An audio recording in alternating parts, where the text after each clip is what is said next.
Hello again, this is Jody from the Midwest USA. Um, Today I want to talk to you about presidential elections.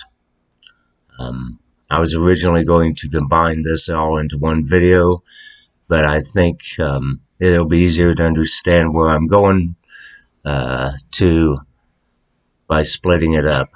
Um, I want to talk right now about President Donald J. Trump.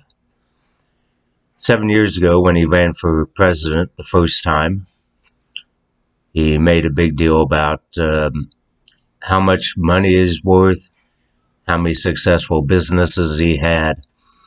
Um, but a lot of the businesses that had his name on them, like Trump University and Trump Steaks, he was just paid a fee to put his name on it. These businesses were funded by other people's money. You know, basically, he didn't have a say in them, and when they went out of business, he didn't lose anything. But in the past, he has invested in businesses that have failed. When he bought some casinos in Atlantic City, New Jersey, somehow they went bankrupt.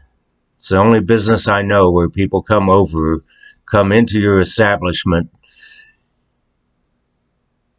and just basically hand you their money.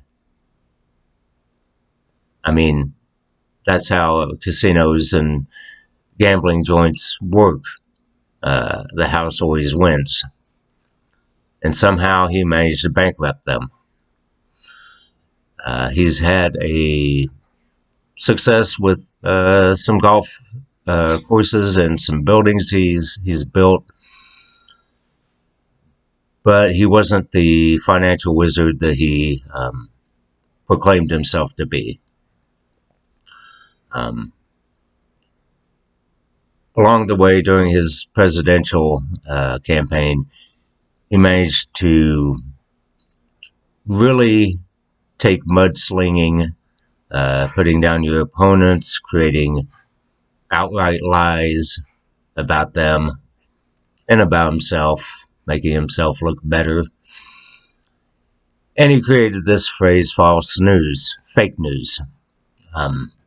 Anything he and his followers didn't like or didn't agree with, even if it was true, they'd call fake news. And then, he went ahead and won the first election he ran in. Then in the second one, he lost. And of course, he wanted to scream the false narrative, stolen election, it was all rigged, yada, yada, yada. Enough so that when they were going to count the official ballots last January 6th, 2021, at the Capitol of the United States, his people tried to invade the Capitol and tried to keep the count from being officially certified, hoping that he himself, Donald Trump, would be able to stay in office. This is what we call an insurrection.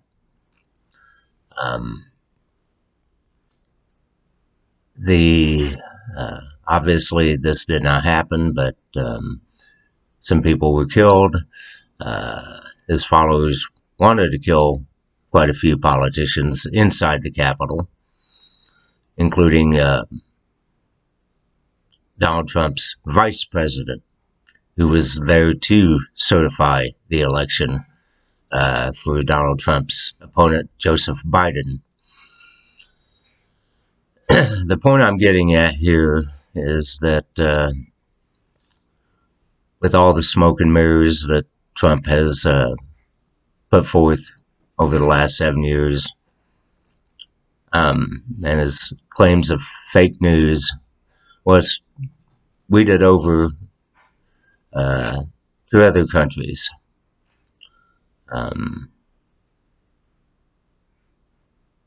In the Philippines, you have Ferdinand Marcos Jr., the son of the former dictator who was in power from the 1960s to the mid-1980s, who's running on his, trying to run on his father's record. I'm not sure when your father was a dictator that that's the kind of record you want to run on. But he has put forth the statement that, well, I'm biased because he's my father, but you can check the records. I have. My next video, I will be discussing his father's records. Ferdinand Marcos Jr., also known as Bongbong, and his political opponent, Leni Robredo. Talk to you soon.